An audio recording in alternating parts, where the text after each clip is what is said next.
참 예수님,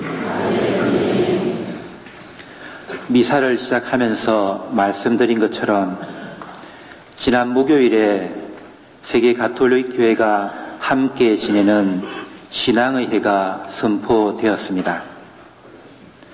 어떤 신부님께서 신앙을 자전거 타기에 비유하며 설명하시는 것을 들은 적이 있습니다. 참 적절한 비유라는 생각이 들었는데 지금 그 신부님의 말씀을 인용해서 전해드릴까 합니다. 여러분, 하느님께서 우리에게 자전거를 한 대씩 주셨다고 합시다.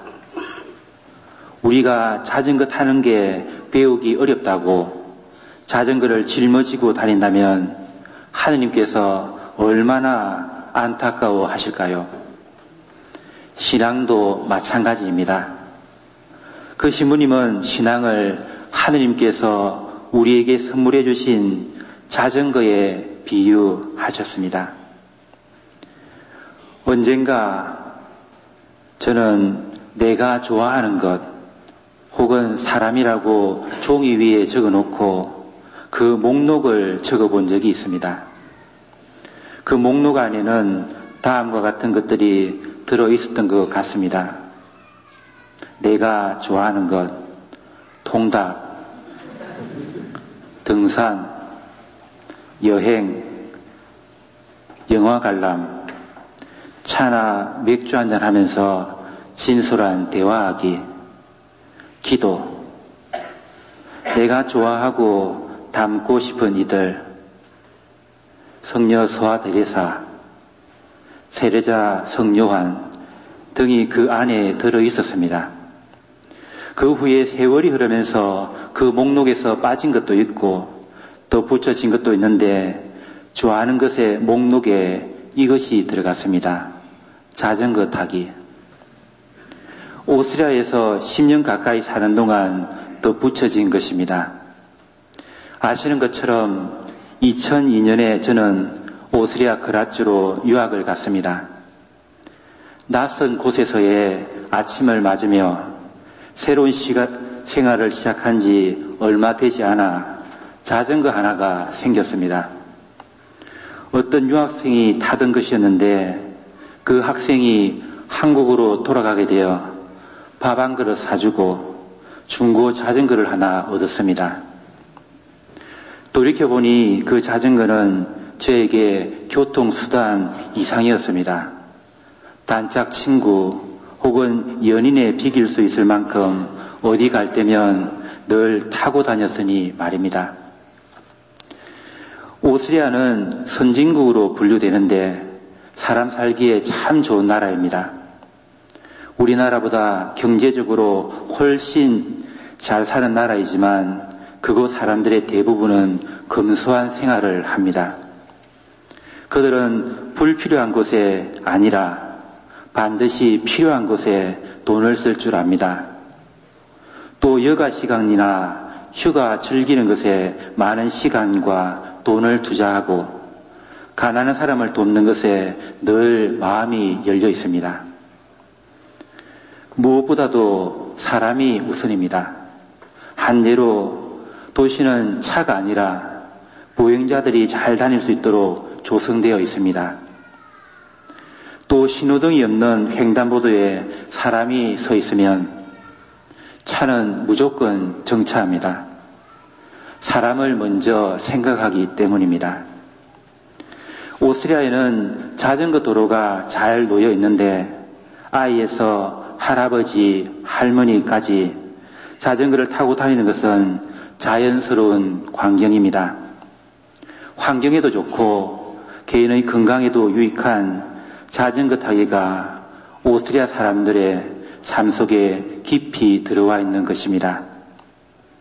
제가 그라츠에서 유학하는 동안 2년간 함께 살았던 우리 마산교구 출신 신부님이 한 분 계십니다.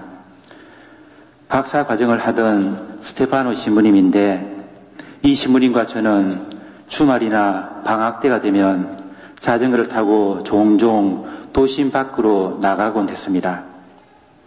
강을 따라서 옥수수 밭을 가로질러서 숲 사이로 자전거를 타고 어디론가 훌쩍 떠나는 것은 참 좋다라는 단순한 기쁨 그 이상이었습니다. 오르막길이나 험한 길을 만나면 가끔씩 지치고 힘든 때도 있었지만 그 고비를 넘기고 목적지에 도착하면 그 행복감은 이루 말할 수가 없었습니다. 스테파노 신부님과 제가 가던 곳은 종종 호수였는데 더운 여름날 그 아름다운 호수에 몸을 담그고 헤엄을 치면 이 세상 누구도 부럽지 않았습니다. 유학생활 하면서 얻게 되는 온갖 어려움들, 예컨대 학업 때문에 생기는 억압과 스트레스, 또 고향이 그리워 생기는 향수병을 극복할 수 있는 시간이기도 했습니다. 돌이켜보면 자전거는 제가 타향에 살면서 어려움을 겪을 때 큰 힘이 되어준 친구였습니다. 언젠가 자전거를 탄 풍경을 보면서 스테파노 신부님이 제게 이런 말을 했습니다. 최학사님, 참 아름답지요. 오스트리아는 가난한 사람도 행복할 수 있는 나라입니다.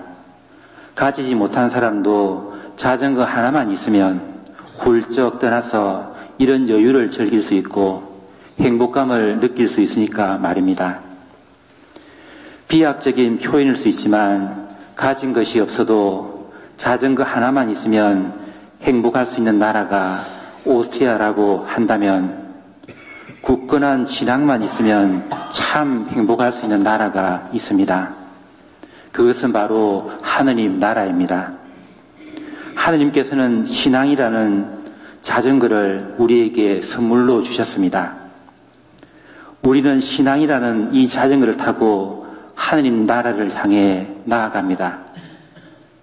하느님께서 사랑하시는 교회형 자매 여러분, 우리 인간은 하느님께로부터 영원한 생명 그리고 하느님 나라로 초대를 받았습니다. 다시 말해서 하느님께서는 우리 인간이 참으로 행복하기를 바라십니다. 알파요 오메가, 즉 처음이며 마지막이신 그분께서는 우리가 이 세상에서도 저 세상에서도 행복하기를 원하십니다.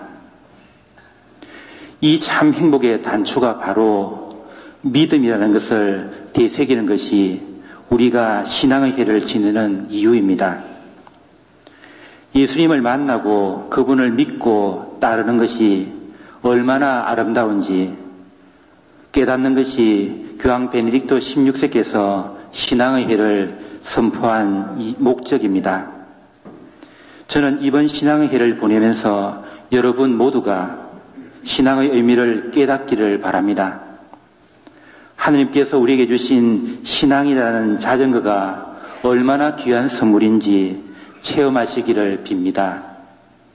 사는 동안 많은 어려움이 있겠지만 신앙 안에서 잘 견뎌내고 고통과 시련이라는 십자가도 있겠지만 믿음 안에서 잘 극복해 나가시기를 빕니다.